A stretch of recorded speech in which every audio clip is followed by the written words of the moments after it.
పేషెంట్కి 3 లక్షలు కట్టి ఈయన అడ్మిట్ చేయండి, మీకు ఇంటికి మీరు మనిషి ఉండొద్దు ఏముండొద్దు అని అన్నాడు.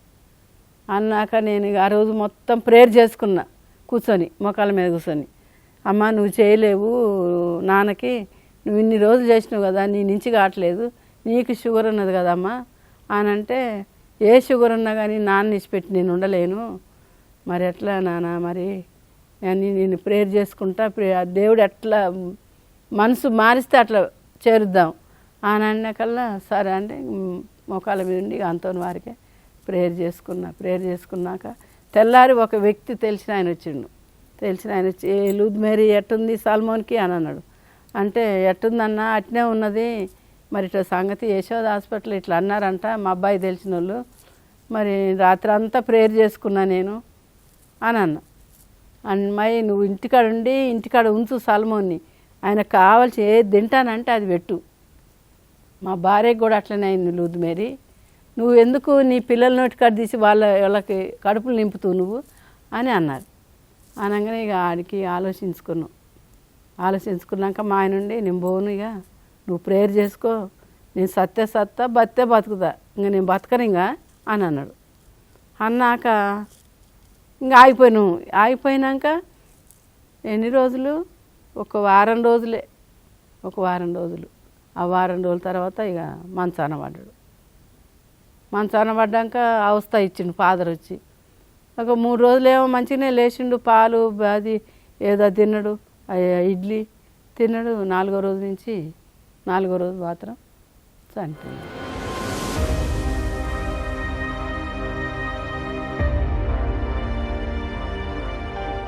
చనిపోయిన తర్వాత ఇక ఆయన భూస్థాపన చేసిన అది అయిపోయింది. ఇక అట్లా ఇల్లు ఉంది మాకు, 150 గజాల ఇల్లు కిరాయిలకి ఇచ్చేది. మేము మంచిగానే, మేము 3 ఫ్యామిలీలు ఉన్నాం, మా 2 కొడుకులు మేము ఉన్నాం.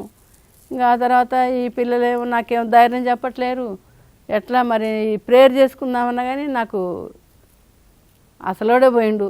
నేను ఎంత ప్రేయర్ చేసుకుంటే ఉంది, నాకు ఈ దేవుడు నమ్ముకుంటే ఏం చేసిండు నాకు అని ఇంకా ఆ మైండ్ వేరే పోయినాక ఎవరో వచ్చి ఇల్లు అమ్ముతామంటే చేసినంటే అమ్ముతామని అన్నాక ఈ పిల్లలు మరి నువ్వు ఎందుకు అమ్ముతావమ్మా, ఇంత పెద్ద ఇల్లు మనం కట్టలేము, నాన్న లేడు అని కూడా నాకు పిల్లలు ధైర్యం చెప్పలేదు.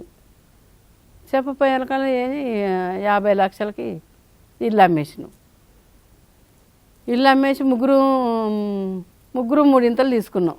కొడుకులు షేరింత నేను తీసేసుకున్నాక ఇంకా మైండ్ ఖరాబ్ అయ్యి నాకు ఇంకా నేను ఆ ఫాదర్ కాడి వంట పని పోను, ఈ ఫాదర్ కాడికి వంట పని పోను, అట్లా 3 ఫాదర్ల కాడి పోయినా వంట పని పోయినాక ఆ తర్వాత ఏం చేసినంటే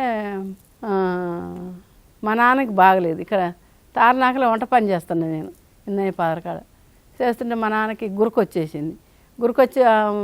ఒక నైట్ మొత్తం నిద్రపోలేదంట. అక్క నువ్వు ప్రేయర్ చేయక్క, నాన్న బాగా గురకొచ్చేసింది అక్క అని వీడియో కాల్లో చూపించినారు. వీడియో కాల్ చూపిస్తే ఇంక అసలు నాకు సస్తే ఉండబుద్ధి కాలే. ఆడ ఫాదర్కి వంట కూడా చేయలేదు. వేరే ఆయన ఉంటే ముసలాయన, బాబాయ్ ఇగో ఫాదర్కి 2 దోశలు వేసి బాబాయ్ మా నాన్నకి చాలా సీరియస్ ఉందంట అని ఫాదర్కి చెప్పి మరి ఫాదర్ కార్ బుక్ చేయండి అని అంటే ఫాదరే కార్ బుక్ చేసినారు. ఇక పంపిస్తే ఎంజాల పోయినాక ఆ నైట్ ఏం చేసిన, ఆ నైట్ అన్నీ ఒంటిగా నేను 8 గంటలకు పోయినా మా నాన్నకి ఇంత జావా పాలు తాగిండు. నాన్న మరి ఎంత బాధతోటి ఉన్నావు, హాస్పిటల్ పోదాం నాన్న అంటే వద్దు ప్రేయర్ చేసుకో అని అన్నాడు. అంటే ఇక ఏం చేసిన ఈ జపదాన్ని చేసి ఇంక జపమాలు చెప్పుకుంటున్నా. మా నాన్నకి స్వస్థత తండ్రి ఏసయ్యా ఏసు రక్తమే జయం, శిలో రక్తమే జయం అనుకుంటే ప్రేయర్ చేసుకుంటా మా నాన్న పక్కలోనే కూర్చున్నా.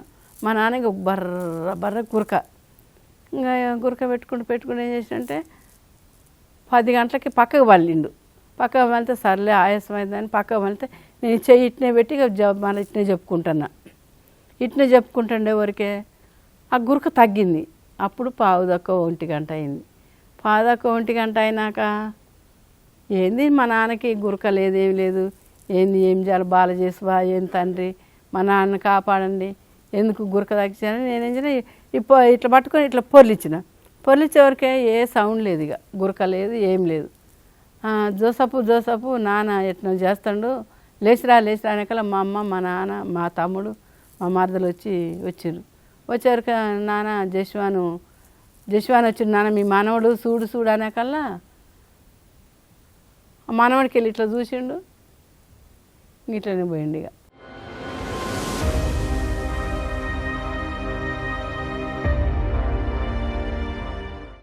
పోయినాక ఆ రోజు అయిపోయినాక నాకు కరోనా వచ్చింది. ఇక ఆ టైంలోనే ఎవ్వరికి రాలే కరోనా, నాకే వచ్చింది.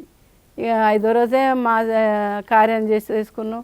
ఇంకా మా అమ్మ మాట లేకుండా పడిపోతుంది, ఆమెకి గుండె ఆపరేషన్ అయింది. ఎట్లా అని మా కొడుకు కాడికన్నా నిద్ర తీసుకుపోదాం సంచీటికని అక్కడ తీసుకుపోయాను. అక్కడ తీసుకుపోయినాక మంచిగానే ఉన్నది, మంచిగా ఇంత తాగింది. మళ్ళీ నాకు ఎట్లా చలిగా వస్తుంది. ఇక వస్తుంటే ఏంది చలిగా వస్తుందంటే మా కోడలుండి, అమ్మ నువ్వు అక్కడిక్కడ తిరిగినావు కదా, సాగుకు వచ్చిన వాళ్ళు కరోనాయే, మరి ఎట్లా అమ్మ నువ్వు అని అంటే, మరి అమ్మని ఎవరు విడిచిపెట్టదంటే, నేనే పోయి విడిచిపెట్టి మళ్ళీ వస్తామ్మ నేను అని మళ్ళీ కారు బుక్ చేసుకొని మళ్ళీ ఎంజాల్లో విడిచిపెట్టి మళ్ళీ సన్సిటీ పోయిన సాయంత్రం 6 గంటలకల్లా. పోగానే మా కోడలు చూసి, అమ్మ నువ్వు ఎమ్మటే పోయి టెస్ట్ చేయించుకోవాలా, నీకు కరోనా వచ్చినట్టుందమ్మా, లేకపోతే నీకు ఎందుకుంటావు అంత చలిగా ఎందుకు వస్తుంది నీకు అని అనగానే ఎమ్మటే మా కొడుకు తీసుకుపోయిండు. ఇక తీసుకుపోయినాక టెస్ట్ చేస్తే కరోనా అని తేలింది. కరోనా అని తేలంగానే ఇక వచ్చిండు, బయట కూర్చోబెట్టిండు. ఎట్లా నేను వచ్చి వీళ్ళ కరోనా తెచ్చిన అని ఇక దేవుణ్ణి అయితే పబ్బది పట్టి మనివాడుకుంటాను. ఇక తండ్రి ఎట్ట చేసినా నువ్వే నాయన, నన్ను ఎందుకు నాకు కరోనా ఇచ్చినావు, నేను ఎక్కడ పోయినా నా పరీక్ష చూద్దామని నువ్వు చేసినవా నన్ను అని ఇక బాగా ఏడుస్తున్నా. ఇక మా చెల్లె వాళ్ళ అల్లుడుండి, అత్తమ్మ నువ్వు మంచిగానే ఉన్నావు, నీకేం కాదు, నువ్వు ఏసయ్యనే, ఏసు రక్తమే జయం, శిలువ రక్తమే జయం అనుకుంటా నువ్వు ప్రేయర్ చేసుకుంటా నువ్వు ట్రీట్మెంట్ తీసుకో అని అన్నాడు. అనగానే మా మరిది అన్నాడు, నువ్వు మంచిగా స్వస్థపడి ఇంటికి వస్తే నువ్వు ప్రేయర్ చేసుకున్నావు అని మేము నమ్ముతాం, లేకపోతే మేము నమ్మం అస్సలు అని అన్నారు. అంటే ఏం చేసినా తండ్రి ఎట్ట చేసినా నువ్వే నాయన అని ఇక సెల్లులో పాటలు పెట్టుకుంటున్నా, మరియ తల్లి పాటలు, యేసు ప్రభు పాటలు పెట్టుకుంటున్నా. వీళ్ళు ట్రీట్మెంట్ ఇస్తున్నారు, ఆక్సిజన్ పెద్దది పెట్టినారు. ఇక నాకు ఎక్కడ మెసలు రావట్లేదు. ఇక మెసలు రావట్లేదు. మళ్ళీ నా దగ్గర ఎవ్వరు లేరు కూడా. నా కొడుకు ఆడ అడ్మిట్ చేసిండు, వెళ్ళిపోయిండు. ఎక్కడ బంజరాయిల్స్. ఇక ఆడ అడ్మిట్ చేసిపోయిండు, నా దగ్గర ఎవ్వరు లేరు. ఇక అందరూ ఈ రోజుకి 3, 4 అట్లా చచ్చిపోతున్నారు. ఇక నేను భయపడలేదు, కానీ దేవుణ్ణి నమ్ముకున్నా. ఇక దేవుని నమ్ముకొని నన్ను మాత్రం తొందరగా నన్ను ఇంటికి చేర్చిన ఆయన, తొందరగా ఇంటికి చేరిస్తే నీకు 5 కొబ్బరికాయలు కొడతా తండ్రి, పూజ పెట్టిస్తా తండ్రి, యేసయ్య నీ రక్తంతో నన్ను కడుగు నాయన, పరిశుద్ధ చేయనాయన అని ఇంకా బాగా ఏడ్చి పబ్బది పట్టి చేసినాక 9వ రోజుకి మంచిగా అయింది. మంచిగా అయినాక ఇక పర్వాలేదు అని మా కొడుకు ఫోన్ చేస్తే వచ్చి తీసుకుపోయింది ఇంటికి తీసుకుపోయినా కూడా 15 రోజులు రూమ్లోనే ఉంచినాను, నన్ను బయటికి రాకుండా, అన్నీ లోపలనే. 15 రోజులు ఉన్నాక ఆనించి నాకు దేవుడు స్వస్థత ఇచ్చిండు. మంచిగా నేను అంటే 2 లక్షల దాకా అయినాయి ఖర్చు, టెస్టులకి దీనికి అయినాయి.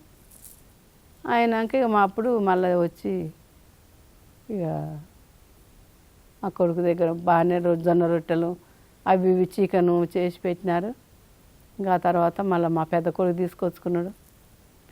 తీసుకొచ్చుకున్నాక ఇక నాకు ఏమన్నంటే, నేను ఇంత ఇల్లు అమ్మి తిని నాకు ఇవాళ ఏం ఆధారం లేదా. ఎట్లా ఇప్పుడు హైదరాబాద్ వచ్చి కాంచి 9 సంవత్సరాలు కిరాయికి ఉన్నాం, ఆ తర్వాత ఇల్లు కట్టుకున్నాం. 30 సంవత్సరాలు మేము సొంత ఇంట్లో ఉన్నాం. ఇప్పుడు నేను ఏ ఇంటికి అని పోవాలా కిరాయికి అని ఇక నేను రోజు ఏడ్చుడే. ఇక ఏడ్చి ఇక ఒక్కదాన్నే ఉన్నా. ఇక మీ కాడ కూడా ఉండను నేను, నా పైసలు కూడా అయిపోతాయి, ఉన్న రూపాయి కూడా పోతుంది. ఇంక మీరు నాకు సంపాదించి పెట్టరు, నేను మీకు ఇచ్చి నేను నా పైసా ఆగం చేసుకోవాల్సిందే అని ఏం చేసినా ఇక నేను రూమ్ తీసుకొని ఉన్నా. రూమ్ తీసుకొని ఉన్నాక అట్లా 2 సంవత్సరాలు ఉన్నా. 2 సంవత్సరాలకి పిల్లలు పోతండ్రు. ఆ రోజు నైటు 3 గంటలకి టాయిలెట్లు వేసినప్పుడు ఈ కాలు ఏమైందంటే కూలబడ్డది. కూలబడితే అమ్మ చేసి మరి మా జోజప్పగారా అని ఇట్లా రుద్దుకున్నా. మళ్ళీ పోయి వచ్చిన, బాత్రూమ్ పోయి వచ్చిన, మంచిగానే ఉంది. మళ్ళీ పండుకున్నా. తెల్లారి మాన్పోట్లో బ్రదరు చనిపోయిండు. ఆ రోజు చనిపోతే నేనుండి బ్రదరు మరి అందరం చర్చి కాలనీ అందరం ఇక్కడనే ఉన్నది ఇన్ని సంవత్సరాల నుంచి. మరి బ్రదర్ని మేము భూస్థాపం అయిందాక మేము ఉంటాం బ్రదరు, మరి మీరు ఏమైనా వేస్తారంటే, అమ్మ మరి ఎవరన్నా అందరూ వస్తా అంటే నేను వేస్తా అన్నాడు. సరే ఇంకా మరగరీతకు 4 అనుకున్నా. అక్క మరి ఇటు సంగతి బ్రదర్ ఇట్లా వేస్తా అంటుండు, మరి పోదాం అక్క అని అన్న. అట్టయితే పోదాం లూద్మేరీ అని ఇంక అందరికి ఫోన్ చేసి చెప్పింది. అందరు ఫోన్ చేసి చెప్పినాక అందరికన్నా ముందరనే నేనే పోయి బస్సు ఎక్కిన. మంచిగా పోయినా ఎక్కిన, మంచి సీట్లు ఆపిన. కొంతమందికి పోయాను. ఆడిక సెమినార్ పోయాను సికింద్రాబాద్కి. పోగానే ఆడ అందరూ కూర్చున్నారు. ఒక్కొక్క ఫ్యామిలీ, తెలిసిన ఫ్యామిలీ, కావాల్సిన ఫ్యామిలీ, వీళ్ళందరూ ఏం చేసినారంటే చూస్తున్నారు. చూసి శిల గుర్తేసి వస్తున్నారు. అప్పటికి నాకు ఈ కాలు పట్టేసింది. ఇక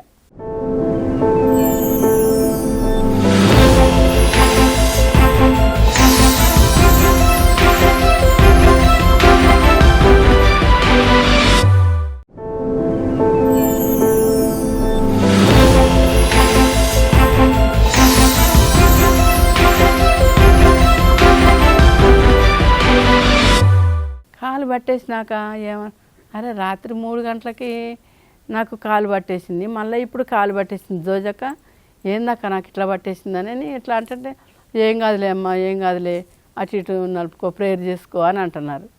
అంటే నాకు అలా ప్రేయర్ చేసుకుంటున్నా కానీ నాకు మనసు నిమ్మలం లేదు అసలు. నేను వచ్చేటప్పుడు మంచిగానే ఉన్నా, ఇప్పటికిప్పుడు నాకు ఈ మోకాలు పడిపోతుంది ఎందుకని అని అనుకునేకల్లా ఇక బాత్రూమ్కి పోయాను. భూస్థాపం అయ్యేటప్పుడు కూడా నిలబడ్డా కానీ వశం కావట్లేదు. ఇక ఆడనే పడిపోతానేమో అన్నట్టుగా ఇంకా అనుకుంటున్నా. దేవుడినే ఏసైనే తలుచుకుంటున్నా ఉండేవరకే అందరూ అదే భూస్థాపం అయిపోయింది, అందరూ లంచ్కి పండి అని బ్రదర్ చెప్పిండు. సరే అందరికి గబగబా పోతున్నారు. పోతున్నాను గబగబా వాళ్ళతో పోలేకపోతున్నాకల్లా మళ్ళా అక్క నాకు ఇట్ట అయిందక్క అని ఆడికి అనుకొని బాత్రూమ్ పోయినాకల్లా నీళ్ళు చల్లటి నీళ్ళు అలిగి మొత్తం కాలు మొత్తం లేవకుండా అయిపోయింది చల్లటి నీళ్ళు పడి. అక్క నాకు ఇట్లా అయిందక్క అంటే, ఏం కాదురా రుద్మేరీ, ఏం కాదురా అని లంచ్ కాడికి తీసుకుపోయింది. ఆ లంచ్ కాడికి తీసుకుపోతే లంచ్ ఆమె పెట్టుకొచ్చింది కానీ నాకు తినాలంటే తినలేకపోతున్నా. నాకు ఎందుకు ఇట్లా చేసింది యేసయ్య, ఎందుకు నేను రోజు ప్రేయర్లో ఉంటా కదా, నన్ను ఎందుకు చేసినని ఊకే ఏడుస్తుంటే ఇంకా ఆఖరికి ఏం చేసినా, ఇంకా మా కోడలికి కొడుకు ఫోన్ చేసి, అయ్యా నాకు ఇట్లా కాళ్ళు వేస్తలేదు అని చెప్పి ఫోన్ చేసిన. నువ్వు రా ఇంటికి వచ్చినాక పోదాము అని అంటే మళ్ళీ అదే బస్సులో పోయి ఇంటికి పోయినాక ఇంకా మా కోడలు కొడుకు తీసుకుపోయి అక్కడ విద్యానగర్ పోయి మళ్ళీ ఎక్స్రాలు తీపిచ్చి చేస్తే అది ఏమీ రాలేదు. ఏం రాపలకల్లా మళ్ళీ నరాల డాక్టర్ కాడ తీసుకుపోయిండు ఇక్కడికి నాచారం. ఆడ తీసుకున్నాక ఆయన ఉప్పలకు పంపించిండు. అడ్మిట్ చేసుకొని ఎంఆర్ఐ స్కానింగ్ పంపించారు. ఇక ఎంఆర్ఐ స్కానింగ్ పంపిస్తే ఈ బ్రెయిన్కి బ్లడ్ క్లాత్ అయిందని అన్నారు. ఇక తీసుకుపోయి ఐసీలు ఇచ్చినారు. ఐసీలో 3 రోజులు ఉంచిండ్రు. అప్పటికే నేను మనసులో అనుకునేదాన్ని, ఏసు రక్తమే జయం నాయన, ఏసు రక్తమే జయం నాయన, శిలువ రక్తమే జయం నాయన, ఏసయ్య నన్ను స్వస్థపరచు నాయన, నేను నీ బిడ్డగా నీ దగ్గరికి నేను నడిచి రావాలి తండ్రి అని ప్రేయర్ చేసుకునేదాన్ని. చేసుకునేది మంచిగానే అయ్యింది. 3వ రోజు డిశ్చార్జ్ చేసినారు. 5వ రోజు డిశ్చార్జ్ చేయగానే ఇంటికి వచ్చినాం. ఇంకా నడదా అంటే వాకర్ కొనుక్కొచ్చినాం. మా అబ్బాయి ఆ వాకర్ నెట్టుకొని పోవాలంటే చాలా ఇబ్బంది పడేదాన్ని. మా అమ్మ ఎట్లా అని నేను ఇంకా ట్రై చేసిన, యేసయ్య నీ శక్తితో నన్ను పంపినాయన, బాత్రూమ్కైనా లేచి నిలబడటానికైనా బ్రష్ చేసుకోవటానికైనా నీ శక్తి నింపి నన్ను స్వస్థపరచనాయన అని ఇంక రెయ్యం బాగులు ఇక జవదండ ఇక ఇట్లా తిరిగేసుకుంటే ఉండేదాన్ని. ఇక ఎవరు వచ్చినా ఎంతమంది వచ్చినారు అనుకున్న చూసిపోతానికి. ఇంకా అయిపోయింది లూద్మేరీ అయిపోయింది అని అంటున్నారు. ఇంకా అన్నాగా నేను దేవుడు నన్ను స్వస్థపరిచిండు. ఇక కరోనాలో నన్ను స్వస్థపరిచిండు, మరి పక్షవాతం వచ్చింది స్వస్థపరిచిండు. నడిచిన మంచిగానే. ఇక నడిచినాక వంట పనికి పోయినా ఫాదర్ దగ్గరికి నేండ్రకల్లు. ఆడికి పోయి ఒక నెల చేసిన, రెండో నెల సగం చేసిన. చేయగానే ఈ కాలు, ఈ మంచిగున్న కాలే పట్టేసింది. మా అమ్మ నన్ను ఏమో చేసేటట్టుంది అని అనుకొని ఎట్లా చెప్పాలా ఫాదర్. కానీ ఇక ఫాదర్ నా నుంచి కావట్లేదు ఫాదరు, నేను ఇంటికి పోతా, నాకు ఈ కాలు నడవనిస్తలేదు ఫాదరు అని అంటే, సరే అమ్మ నీకు శక్తి ఉంటేనే చెయ్యి, శక్తి లేకపోతే పోమ్మా అని అన్నారు. అనగానే ఇక పాపం ఫాదరే ఆటో బుక్ చేసిండు, పంపించినాక ఇంటికి వచ్చినాక ఒక నెల రోజులే ఉన్నా అంతే. పోయి మళ్ళీ నైట్లోనే పిల్లలు పడుకున్నారు. అదే 3 గంటల టైంలో మళ్ళీ వచ్చింది ఈ కాలుకి, చేతికి, నోటికి.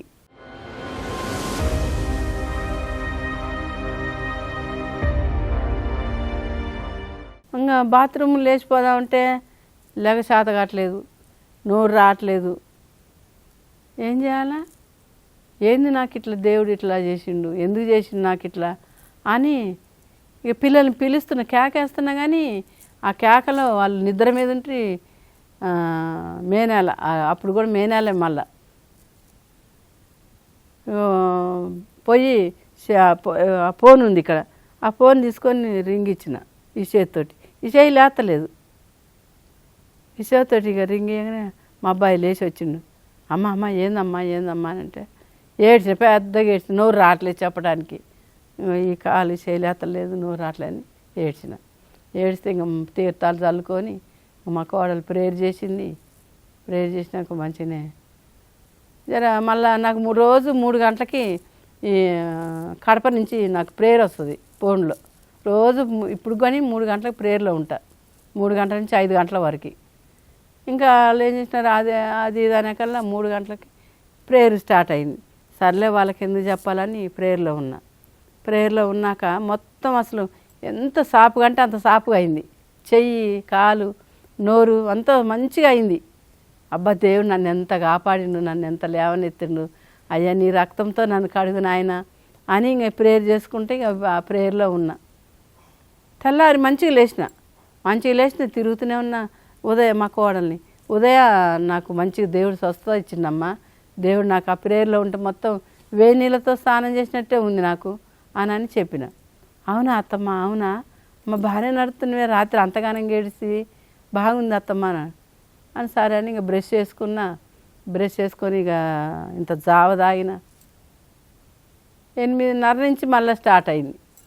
లేవుతలేదు, కాళ్ళు లేస్తలేదు, చేయలేస్తలే, మాట రావట్లేదు. ఎట్లా అయ్యా మరి ఆడికి పోదాం, ఇన్ని పైసలు కావాలా, అప్పటికే 2 లక్షలు అయినాయి, మళ్ళీ ఇప్పుడు డబ్బు కావాలంటే ఇంత డబ్బు ఆయన తీసుకొస్తావు కొడుక అని ఆలోచించుకున్నాక మళ్ళీ ఆడికే పోదామమ్మా, నాచార్యం పోదాము, ఆయన తొందరగా నయం చేస్తాడు అని అంటే ఇక ఆలోచించిన. ఇక తండ్రి నువ్వు ఎటు పంపిస్తే నేను అటు పోతా, నువ్వు మారు మనసు పొందించి నాకు నీ దారి నాకు చూపెట్టు అని ఏం చేసినా ఇక 2 చేతులు జోడించిన, ప్రేయర్ చేసుకున్నా. ప్రేయర్ చేసుకుంటే ఏమన్నా నిమ్స్లో పో అన్నట్టు నాకు ప్రేరేపణ వచ్చింది. అయ్యా పైసలు లేవేం లేవు, నిమ్స్ పోదాం తండ్రి, మరి అక్కడ పోయి చూపించుకుందామంటే అది నడుస్తానికి చేత కావట్లేదు, అడిగేస్తానికి చేత కావట్లేదు. ఇక అది ఇది ఉంటుంది కదా, దాంట్లో నెట్టుకుపోతున్నారు వీళ్ళు. అక్కడ పోయినాక ఆటో బుక్ చేసుకున్నాం, అడిగిపోయినాము. ఇక అడిగిపోయినాక ఆటో బుక్ చేసుకుని అడిగిపోయినాక మొత్తం ఇంకా టెస్టులు చేయాలి కదా. ఇక అడిగిపోయి అన్నీ దీనికి టెస్టులకి, ఎంఆర్ఐ స్కానింగ్కి అవన్నీ తీసుకుని అసలు మొత్తానికే లేవాలి. ఇక ఆ రోజు తిండి లేదు, ఏం లేదు. ఇక నేను ఆ రీల్స్ మీదనే ఉండి ఇక ప్రేయర్ చేసుకుంటాను. ఎటు పోయినా 1/2 కిలోమీటర్ పోవాలి నిమ్స్లో. ఇక అట్లా మా వాళ్ళు కూడా తిండి లేకుండా ఏం లేకుండా బాగానే తిప్పినారు నన్ను. తిప్పి ఏడ్చుకుంటూ వచ్చినాం. ఇక వచ్చినాక టాబ్లెట్లు ఇచ్చినారు. ఒక 15 రోజులకే తెచ్చిండు ఆ టాబ్లెట్లు కూడా. తెచ్చినాక నేను రోజు ఇక ప్రేయర్ చేసుకుంటున్నా. ఇక రోజు ప్రేయర్ చేసుకుంటున్నా. ఇంక ప్రేయర్లో కూడా వీళ్ళకి కూడా చెప్పిన, కడప వాళ్ళకి కూడా, నాకు ఇట్లా 2వ పక్షవాతం వచ్చింది. అప్పుడు నాకు దేవుడు స్వస్థత ఇచ్చిండు, ఇప్పుడు కూడా మరి నాకు దేవుడు స్వస్థత ఇవ్వాలని వాళ్ళకి చెప్పిన. ఇంక ప్రేయర్లో కూడా ఏడ్చుకుంటా ప్రేయర్ చేసుకుంటే మంచిగా దేవుడు నన్ను స్వస్థత ఇచ్చిండు. దేవుడు కాపాడిండు. మరి ఇప్పటి వరకు కూడా కాకపోతే కొంచెం నరాలు లూజ్ అయినాయి. ఈ నడుతానికి గబుక్కున అడిగేయరాదు. అందరూ ఏమంటున్నారంటే నన్ను ఇప్పుడు దేవుడు నిన్ను రెండు సార్లు వస్తే దేవుడు ఇంత ఘనంగా నిన్ను వాడుకొని లేవనెత్తిండు. దేవుడు నిన్ను ఎంత లేవనెత్తింది. అసలు పక్షవాతం వచ్చిన వాళ్ళని దేవుడు కృపలేంది లేవరు. నిన్ను ఎంత స్వస్థపరిచిండు. మందులో తిరుగుతున్నావు, బస్సులలో పోతున్నావు, కార్లలో పోతున్నావు, కార్యాలకు పోతున్నావు అని అందరూ ఆశ్చర్యపోయి ఇప్పుడు నాకు దేవుడు అంత మేలు చేసిండు. నేను అందరిలో మంచిగా ఉన్నా ఇప్పటి వరకు. ఇంకెట్లా ఉందంటే నేను తూముకుంటూ పోయినప్పుడు ప్రేయర్కి నెలకు పోతామన్నట్టు. ఇంక పోయినప్పుడు ఆడ సందాలు వేసేదాన్ని, అక్కడ సాక్ష్యం ఇస్తానని అనుకున్నా. ఇంక అనుకున్న కానించి కొంచెం నాకు ఒక నెల వీలు పడలేదు, పోలేదు. వీలు పడకపోక మళ్ళీ అంతలోకి అసలు వీలు పడలేదు. బస్సు కూడా వేస్తలేరు ఇప్పుడు చర్చి కాలనీకి. ఈ రామంతపూర్ టీచర్ వేసేది. ఇంకా అప్పటి నుంచి ఇప్పుడు దగ్గర 6 నెలలు సంవత్సరం అవుతుంది. నేను అనుకోని కూడా సాక్ష్యం ఇవ్వాలని. శరీరలకు కూడా ఉండి ఆమె నువ్వు సాక్ష్యం ఇస్తాను, దేవుడు ఇంత స్వస్థపరిచింది నిన్ను, నువ్వు సాక్ష్యం ఇవ్వచ్చి అని అన్నది. అన్నాక వస్తా అక్క, నేను ఇస్తా, ఆడ సాక్ష్యం ఇస్తాక అంటే ఇక నేను పోలేదు, ఆడ సాక్ష్యం ఇవ్వలేదు. నాకు మనసు అనిపిస్తుంది అన్నట్టు, నేను సాక్ష్యం ఇస్తా అంటే నీయనైతే, సాక్ష్యం ఇస్తా అంటే నీయనైతే, మరి నేను ఎక్కడ ఇవ్వాలా? మా చర్చిలోనే ఇక్కడనే ఇద్దామని అనుకున్నాం.